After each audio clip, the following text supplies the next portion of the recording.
Hey guys, Briner here from In the Mix Reviews, and today Sam and I have created a video unlike your typical walkthrough video. What we like to call it is a video manual. Now, down below in the description area, you'll find a timeline that contains all the different chapters and segments we've covered. And I know, you're probably asking, what does it sound like? Well, don't worry, because we got you covered too. Because in the same description area, we have provided a link to a playlist of all the different instruments in this amazing library.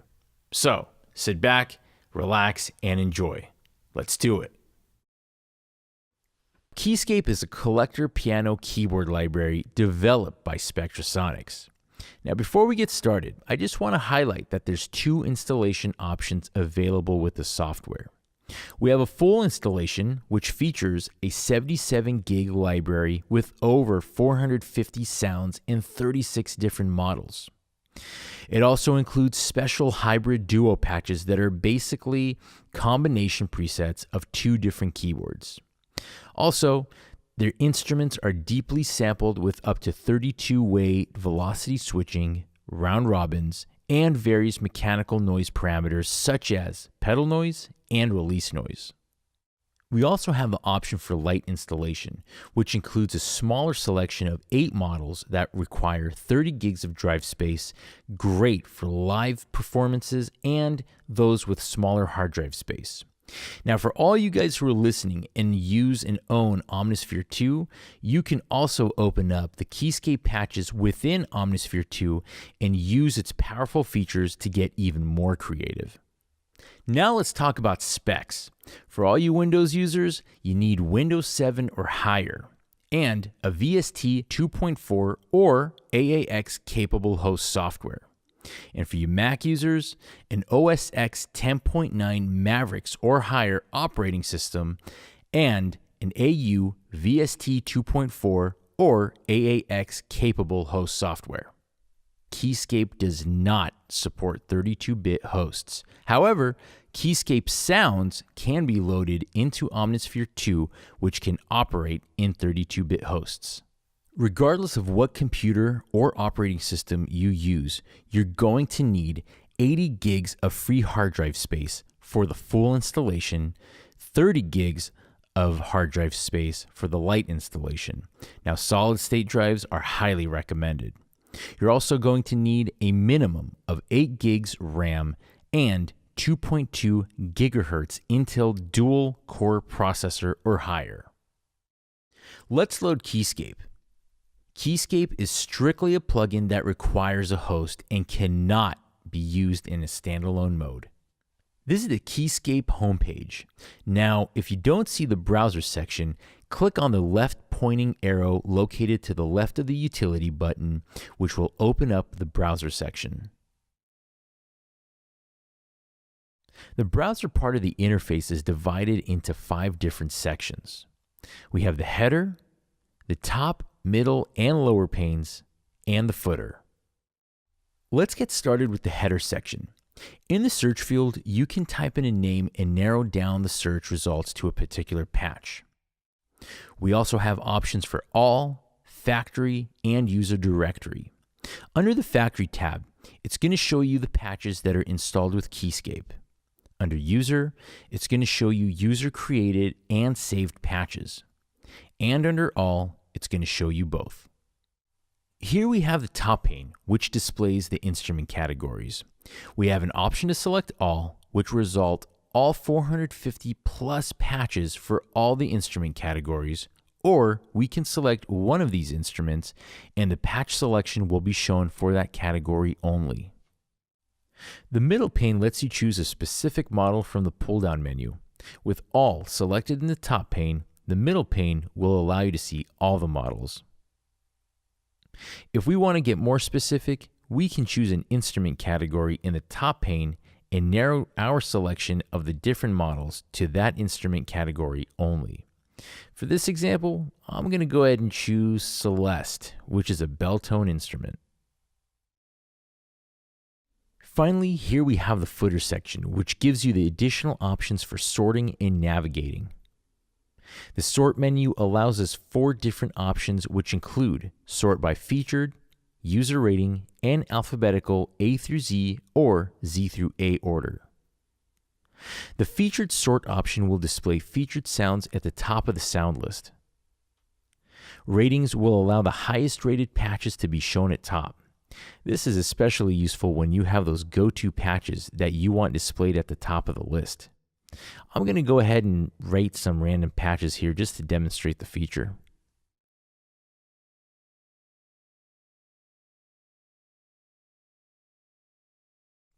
You can also unrate the patches by control-clicking on the stars. We also have options to display the sounds in alphabetical order or reverse the order. We also have the shuffle button, which is useful when you need a little bit more inspiration by allowing Keyscape to shuffle the sounds randomly. In general, to load a patch, all we have to do is click on the patch to load it. And this is where the stepper buttons come in handy, because we can use the up or down stepper button to load the next patch.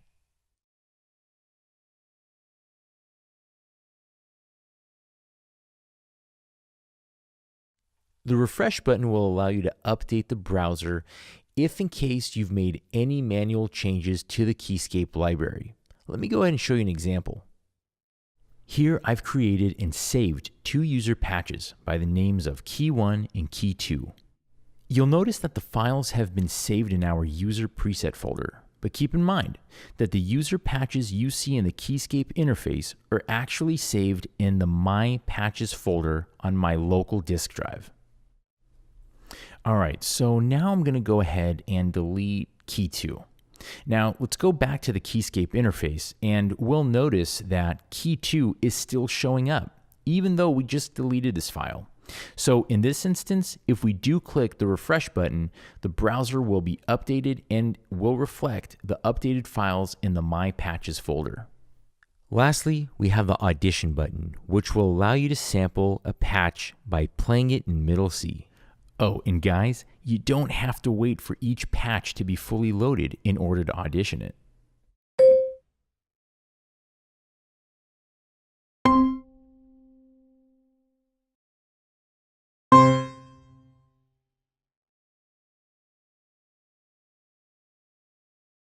The utility menu is divided into several sections and provides options for various MIDI learn and patch management functions, as well as direct access to official reference guides and video tutorials. The first section is dedicated to MIDI learn and automation. So what is MIDI learn?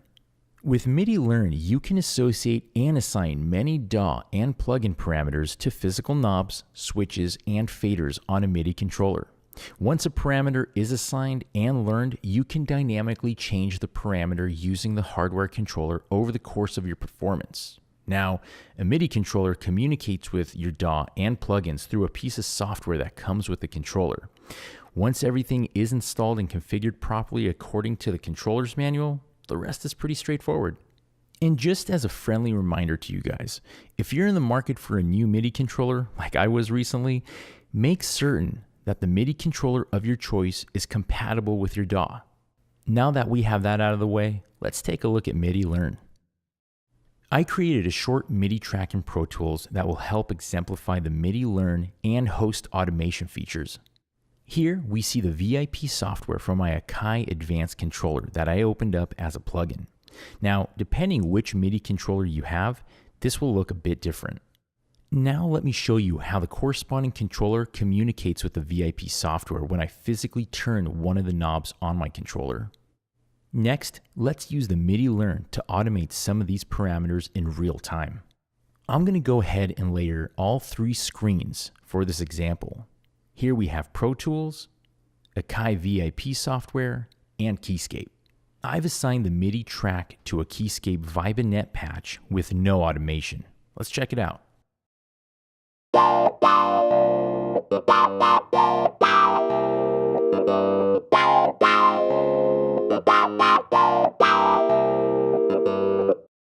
But now I'm going to go ahead and assign the sweep depth parameter to the first knob on my MIDI controller using the MIDI Learn feature. The process is simple. Right-click on a Keyscape parameter, which will bring up the contextual menu. Now select the MIDI CC Learn and turn a knob on your controller. This will instantly pair the two. If not, make sure the knob is set to send CC messages. Now that the parameter is learned, you'll notice if I right-click once again, the options of Unlearn and Show Learns have become available, which means the parameter has been assigned and learned. Now remember folks, if you right-click on a parameter and the contextual menu does not appear, well, MIDI Learn is not available for this particular parameter. Show Learn lists which MIDI CC message or messages are assigned to this parameter. For example, I've used CC0 to MIDI Learn the sweep depth parameter. We can also control more than one parameter with the same physical control. For example, I can assign both sweep depth and gain parameters to knob 1. You'll notice knob 1 is now controlling both parameters.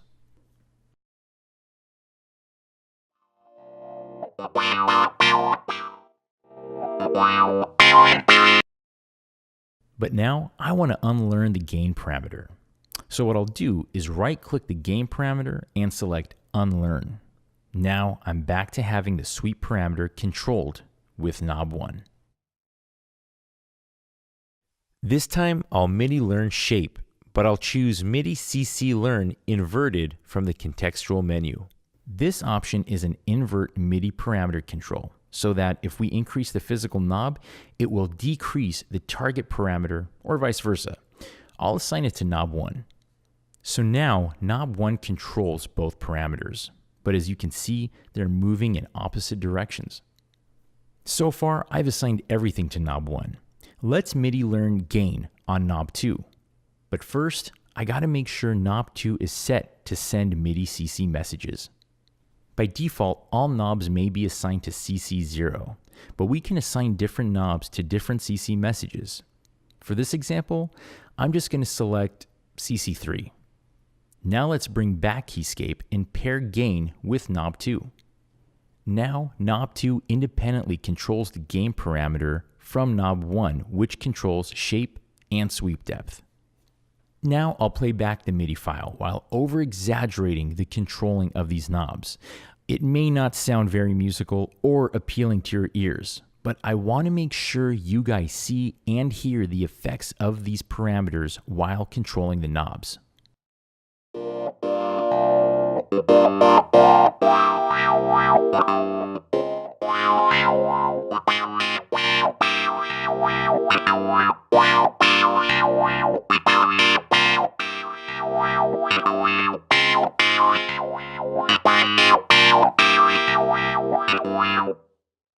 Remember how we unlearned a parameter by right-clicking on it?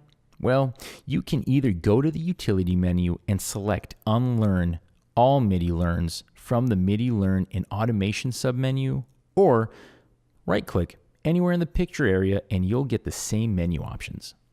Once we've cleared out our MIDI Learns, we shouldn't have any MIDI settings assigned to these parameters. You see how these options are no longer available? Well, that's because it's a clear indication we've cleared out our MIDI Learns. The next two options from the contextual menu are MIDI Note Learn and MIDI Note Learn Inverted. We can assign a Keyscape parameter to an actual note on the keyboard.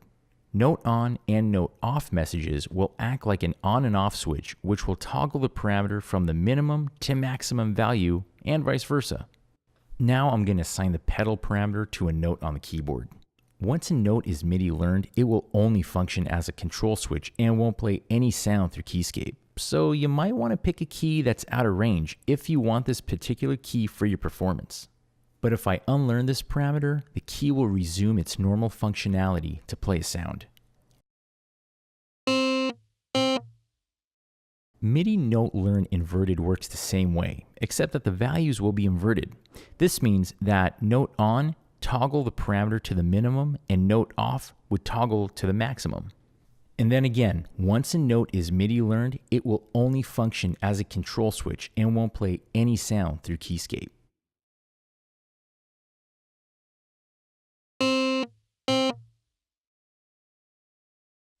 The next option is to reset to default value. This is not an undo, redo type of feature. What it is that it resets the parameter to a pre-configured value that is set for each individual parameter by the Spectrasonics team. For example, treble and bass both reset to 12 o'clock, while shape resets to 0.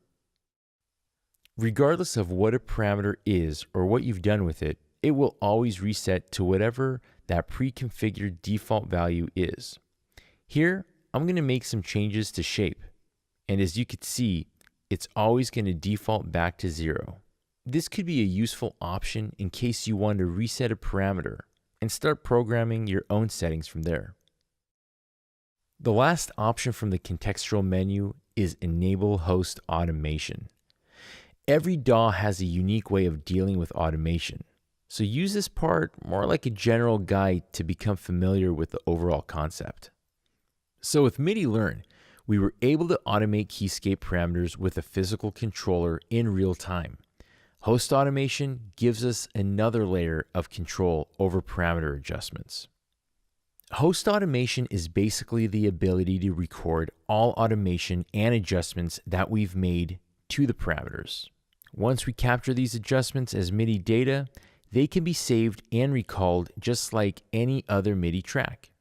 You can then use your DAW's editing tools to manipulate and fine-tune these automation values.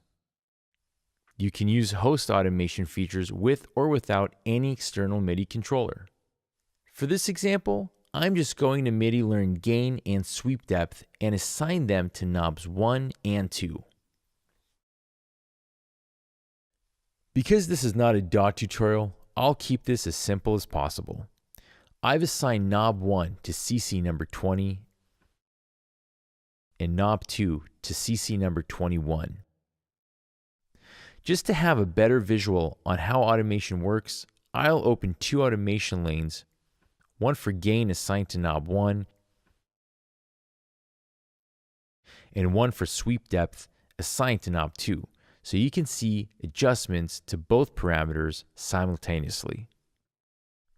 Once the MIDI track is properly enabled to record automation, you can play back the track and record the automation in real time. Let's do it.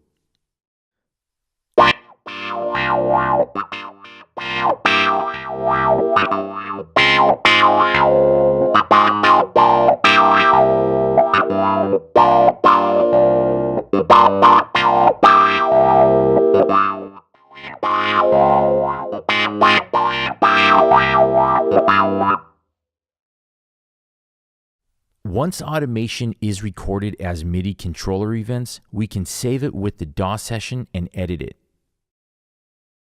For what we just recorded, I didn't even have to enable host automation because the external controller, DAW, and Keyscape were all able to successfully communicate together.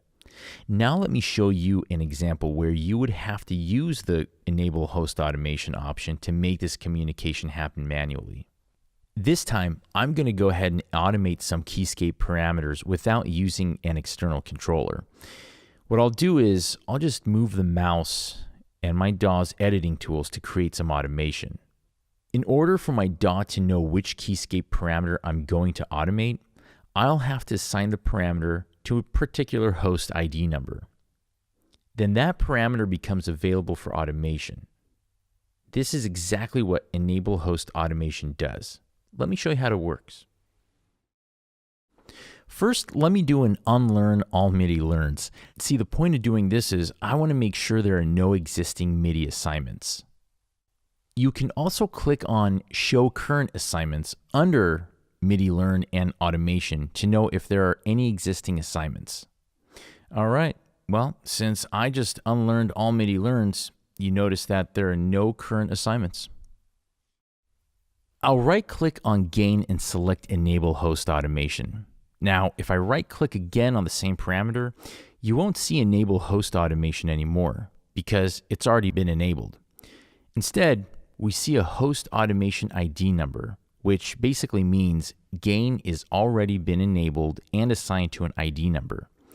Now, if I do the same thing for sweep rate, it should be assigned to a different ID number, which is 1.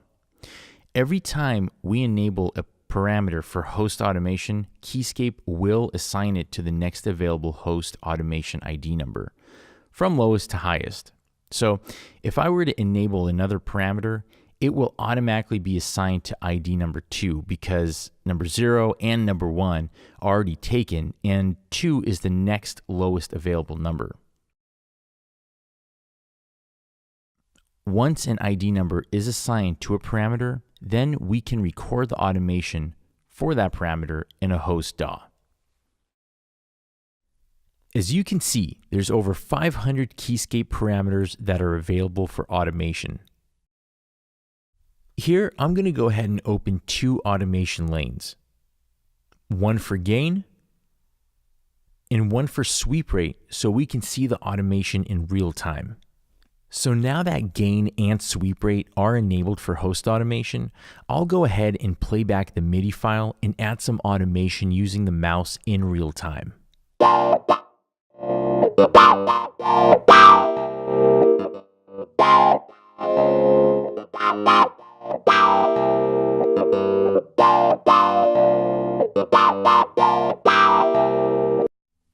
So I just used the mouse to make some parameter adjustments. Again, because these are just MIDI control events, you can also use a pencil tool to MIDI draw automation as well.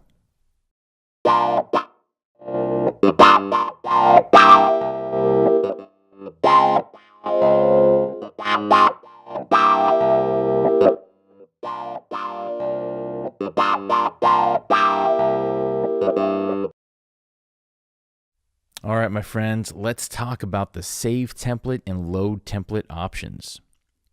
See, if you create custom MIDI learn and automation setups that you think you might want to use with other MIDI projects, you can go ahead and save them as template under the MIDI learn and automation menu. Let's save our current setup as a template. Just be sure. I'm going to go ahead and click on Show Current Assignments so I know which assignments I'm saving with the template. All right, now I'm going to go ahead and select Save Template, which opens up a standard file save dialog. I'm going to go ahead and call this Test Template. Now I'll do a Unlearn All to delete all current MIDI assignments.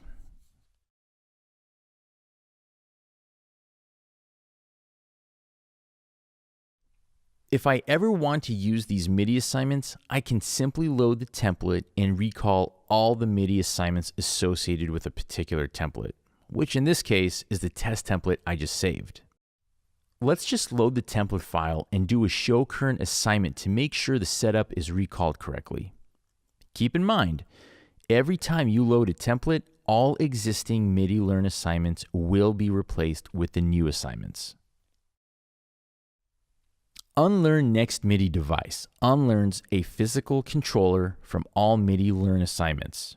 To do this, select this option, Move the Physical Controller, and that unlearns and clears all assignments for that particular controller.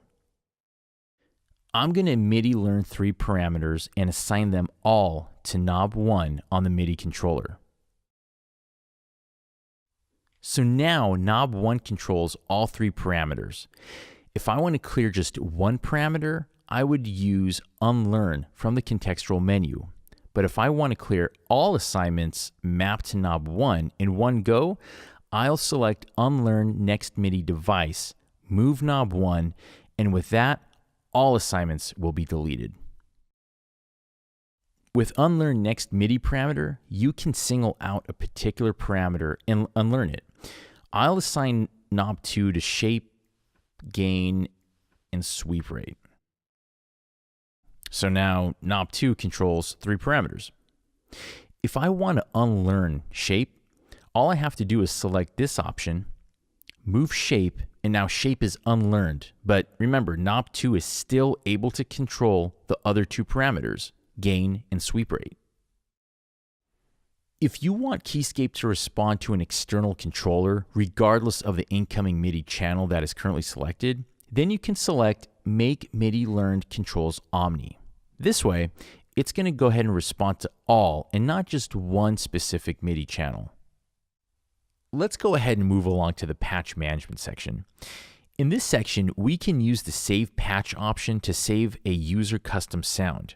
According to the manual, user patches have to be saved inside a folder within the user library. You can also save them to the My Patches folder or create your own subfolder. Selecting the Save Patch As option will open a file save dialog. If you make any new changes to a patch that is already saved, you can use the Save Patch Quick option to save the latest changes. This option just saves the patches and doesn't bring up the Save Patch dialog. If you make any changes to a patch and select Revert to Save Patch, this option will revert it back to the saved parameters. While if you were to select Reset Defaults and Preferences, this option will overwrite the current user settings and restore all the factory settings. Copy all, paste all. It's a fast, convenient way of copying a patch from one instance to another instance of Keyscape within the same session. It would basically load the same patch with its current settings in another instance of Keyscape. For example, you may find yourself working a session with more than one instance of Keyscape on different tracks.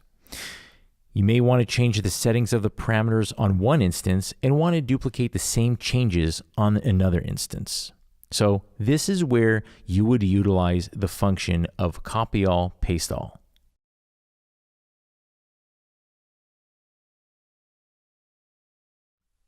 There are various settings in the system page that you can use to further optimize Keyscape's performance globally. The first column is dedicated to streaming functions. There's 2 streaming modes available. With the not streamed mode selected, the whole patch needs to be loaded into RAM. Obviously, this is not practical with large samples and small RAM. You would normally want to leave it at streamed, which is selected by default.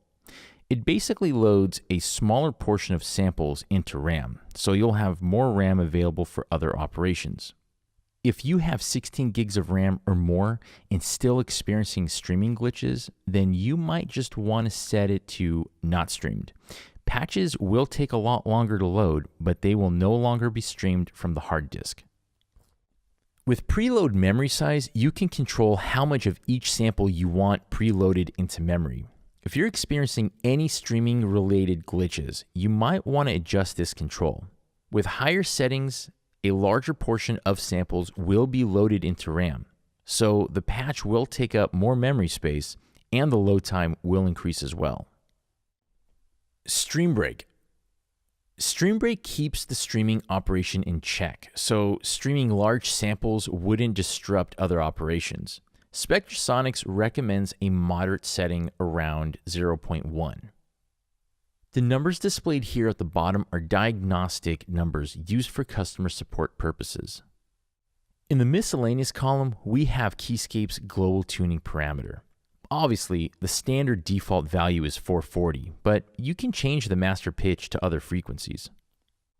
To cut down the machine gun effect for repeated notes, Keyscape includes multi-sampled round-robin samples recorded at different velocities.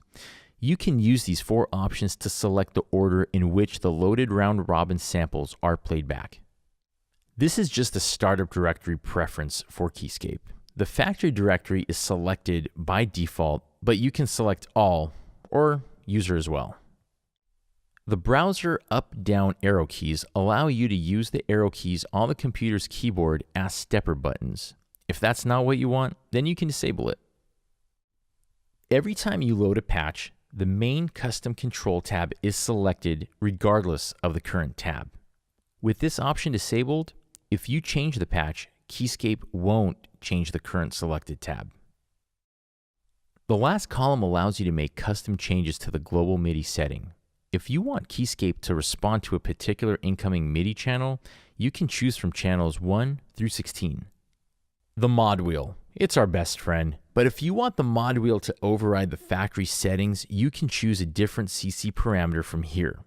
If you want to use a different controller instead of the actual mod wheel to control the wheel, select Move MIDI Controller from the drop-down menu, and then press or move the pedal or any physical control, and from now on, that physical controller will control the mod wheel. You can also select Reset to Wheel to return to default factory settings. Expression control, or CC number 11, is normally used to control the patch's volume without affecting the main output. You can also use it for crescendos and decrescendos. If you want CC number 11 to control a different parameter, then you would need to disable it here. Let's go ahead and divert our attention to the lower section of the screen, which is dedicated to a set of custom controls. This section offers various tools to control the tone and character of Keyscape sounds. They're neatly organized under the page tabs. Some of these controls are instrument specific and are only available for the relevant instruments. For example, Vibanet. As you can see, the Vibanet has a wah control, which if I were to go ahead and choose acoustic piano, there is no wah control tab. The rest of the control settings are standard effect controls. Two of them, which I'm going to be speaking to you guys about, are pretty important and I'd like to go over. One is the damper. It's located under the tweaks page in all C7 patches. Normally, the strings for keys F6 and higher do not have dampers because they have much less sustain than lower notes. Here, we can either select off to leave the dampers on every note, or we can select one of these three notes as the top note, so all notes above the selected note will not have dampers. The next effect I'm going to talk about is denoise. This option allows us to remove a certain amount of noise that's recorded with samples. Some patches may be noisier than others, so you can use this parameter to control the amount of noise. But keep in mind, if you're after an organic, natural sound, you may want to keep some of the ambient and mechanical noise in there.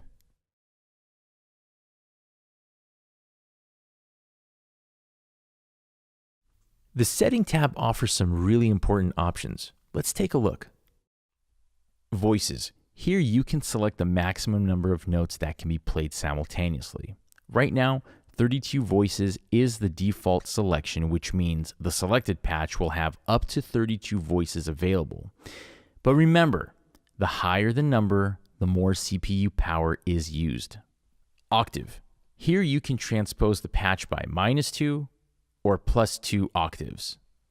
Gain controls the overall output of the patch in 1 dB increments for the selected patch. Entire range is -24 dB to +10 dB. Bend down up. You can set the range of the pitch bend wheel. You can select the range for up and down directions independently. The range is from 0 to 24 semitones. The default scale is set to equal temperament, but there's a large selection of tuning temperaments and scales available. Thinning. This is a particularly important control. This option reduces the number of samples, such as round robins and velocity switched samples associated with a patch. This is handy if you need to reduce the memory usage for a live performance. Here's another interesting feature, because you can choose the proper velocity curve from a large number of popular keyboard and MIDI controllers. You'll have a lot of options to select the curve that best suits your playing style and your keyboard's touch response. And lastly, we have the info page. This page provides some useful tips and information about the selected instrument. All right, guys, that's it. We really hope you found this video manual to be useful. Now, if you have any questions or comments, leave them down below. And if you want to listen to this amazing library, click on the link provided in the description area. Till next time.